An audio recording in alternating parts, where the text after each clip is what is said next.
Gracias por continuar con nosotros. En este momento doy la bienvenida en el estudio de CIPSE Noticias más temprano a Jorge Contreras. Él es coordinador estatal de capacitación de Cruz Roja Mexicana y hoy nos viene a platicar qué hacer en caso de recibir una descarga eléctrica. Muy buenos días, Jorge. Qué gusto tenerte aquí de regreso con nosotros. Igualmente, Abril, a tus órdenes. Ya había pasado un tiempo, pero Así primero, es. antes de que nos reveles los pasos, quisiera saber, ¿es lo mismo lo que tenemos que hacer cuando recibimos una descarga eléctrica, por ejemplo, por un aparato, por un enchufe, o si yo estoy afuera y estoy mojado? Bien, precisamente el punto es enfocarnos, si no tienes inconveniente, en las descargas eléctricas atmosféricas. Ok. Ya hemos hablado acá de efectivamente el riesgo que tenemos cuando hay descargas eléctricas pues en casa, en la industria y demás. En la cuestión de los rayos, que es un área que tiene muchos mitos y muchas creencias falsas, pues vale la pena que comentemos, precisamente porque estamos en la época en la que estamos mucho más expuestos, ¿no? En el verano, en los horarios de tarde, noche, es cuando se incrementan mucho más, y ya hemos tenido algunas muestras de esa actividad eléctrica, pues hay que saber qué hacer.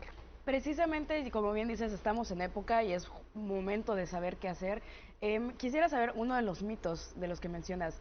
¿Qué tan común es que la gente, el famoso, me cayó un rayo? Ujú. ¿Qué tan común es realmente? Pues desgraciadamente sí es muy probable, la incidencia de fenómenos eléctricos en el mundo es muy alta, hay cientos, miles de rayos todos los días.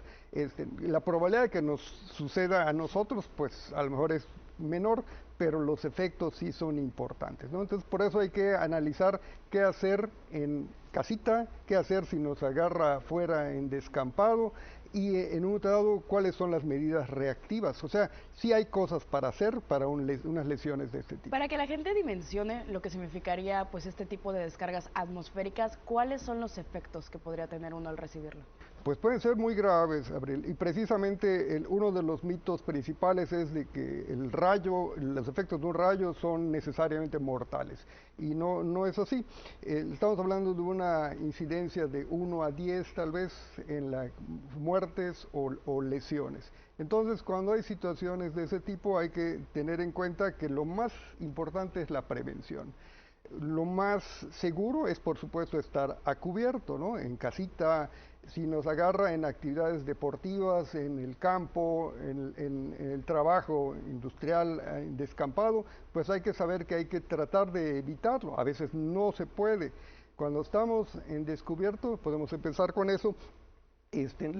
Lo importante es que procuremos evitar las zonas en las que haya árboles aislados, por ejemplo, estructuras eléctricas como espectaculares y demás. Y si tenemos la opción, un área en la que haya árboles medianos sería la mejor alternativa. Si nos podemos refugiar en algún lugar bajo techo o en un vehículo inclusive, también es una buena medida de O sea, prevención. los vehículos precisamente, bueno, la gente cree que por el material de que están hechos también Así es. incluso llegan a traer más rayos, pero no, al Así es, contrario, es así bastante es. seguro. Y uno de los elementos que nos puede dañar es precisamente que cuando estamos en el campo, en el deporte, pues tenemos cosas metálicas, un bate, una raqueta, un Pues los bastón, utensilios. así es. Entonces esas cosas son un riesgo adicional, ¿no? Una bicicleta, una moto, también son elementos que pueden incrementar el riesgo de sufrir una descarga eléctrica. Hay que tratar de evitarlos. Aquí incluso entrarán pues estos famosos paraguas que tienen la pinta de metal También, también. Entonces así es, nos deshacemos de ellos o los evitamos lo más posible así y es. tomamos refugio. Ahora, suponiendo, a pesar de la prevención, nos llega a alcanzar una descarga eléctrica o somos testigos de que alguien es alcanzado, ¿qué debemos hacer inmediatamente? Fíjate, precisamente el hecho de que nosotros nos podamos acercar a una persona o a un grupo, porque a veces el efecto es masivo, Ok. sí es posible, ¿no? Porque otro de los mitos es que permanece electrificada la persona que recibe una descarga de ese tipo, y no es así. Mm.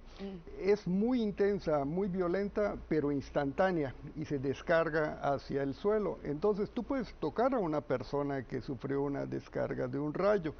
Y una de las cosas, por supuesto, automáticas es hablar al 911, no es opcional. Y tener en cuenta que ese tipo de lesiones, pues, puede tener buen pronóstico, porque obviamente es muy probable que sufra un paro cardíaco, un paro respiratorio, Sí. quemaduras, etcétera, pero sí tienen buen pronóstico precisamente porque son instantáneas y porque son reversibles. Es decir, el RCP Ujú. es muy eficiente en personas que sufrieron este tipo de descargas. Y ya nos dejaste en claro que no pasa nada si nosotros damos RCP, no es contagioso, no me va a dar el famoso los toques o la descarga eléctrica, es completamente seguro ir a acudir a Así. auxiliar a otras personas. Bueno, ya llamamos al 911, ya empezamos a hacer el RCP, evidentemente pues unas quemaduras no cualquiera las puede tratar sin la Sí. capacitación previa. ¿Qué debemos evitar 100% mientras estamos esperando que llegue la ayuda? Pues precisamente que se incremente el nivel de riesgo. Recordemos que en cualquier situación de primeros auxilios, lo que podemos esperar, y aún a lo mejor podemos suponer que no es en este caso, lesiones traumáticas, es decir, fracturas, hemorragias, sí puede suceder porque el efecto es muy violento en el cuerpo. Entonces, buscar, como en todos los casos, hemorragias y tratarlas. Paros cardíacos, paros respiratorios y tratarlos. Lesiones, tipo de lesiones puedes esperar, Abril? Lesiones oculares, lesiones ópticas, rupturas timpánicas, todo eso se puede presentar en una víctima de este tipo de fenómenos.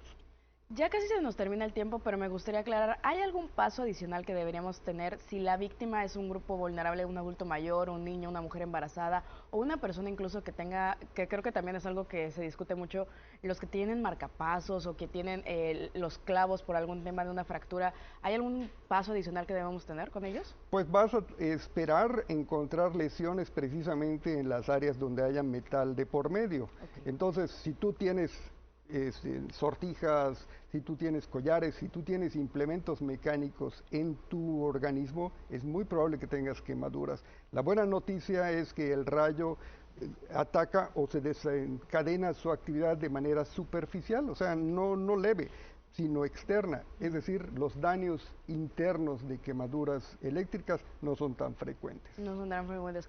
Jorge Contreras, coordinador de capacitación de Cruz Roja Mexicana, muchas gracias por estar aquí dándonos estos consejos y esta información que sin duda salvan vidas. Así es. Estaremos esperando en unas futuras semanas o lo más pronto que sepas, ya sabes que aquí es tu casa. Muchas gracias. Nos estamos viendo. Ahora sí, vámonos con más información del otro lado del estudio. Nancy y Alejandro ya están listos con los espectáculos. Adelante.